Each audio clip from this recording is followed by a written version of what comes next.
ముందు ఒక వార్త చదివి వినిపిస్తా.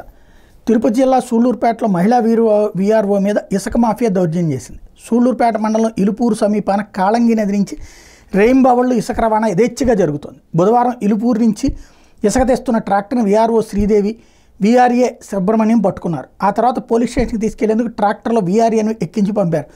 వెనకనే ద్విచక్ర వాహనంపై వీఆర్ఓ బయలుదేరారు. మార్గ మధ్యలో మన్నార్ పోలూరు వద్దకు వచ్చేసరికి ట్రాక్టర్కి చెందిన మణికంఠ వచ్చి అడ్డుకున్నారు. ట్రాక్టర్ను పోలీస్ స్టేషన్కి తీసుకెళ్లకుండా అక్కడి నుంచి దారి మళ్లించారు. దీని మీద వీఆర్ఓ ప్రశ్నిస్తూ అడ్డుకుంటూ సెల్ ఫోన్లో వీడియో తీస్తుండగా మణికంఠ ఆమె మీద తిరగబడ్డారు.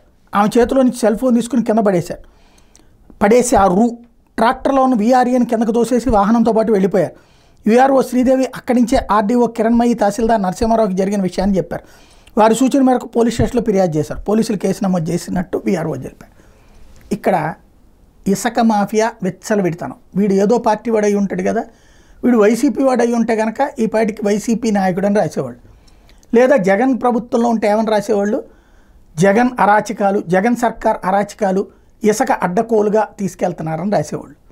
అదే ఇప్పుడు ప్రభుత్వం మారింది కాబట్టి వీఆర్ఓ మీదన దాడి కేసు పెట్టమన్నారు. ఇంతే. ఇసుక దంద అన్నటువంటిది ఇక్కడ ఇసుకకి సంబంధించి అంతా ఫ్రీ, అంతా జరిగిపోతుంది అనేటటువంటిది మాటలకు పరిమితం అవుతుంది. వాస్తవంగా ఇలాంటి ఇష్యూస్ అనేక నడుస్తున్నాయి.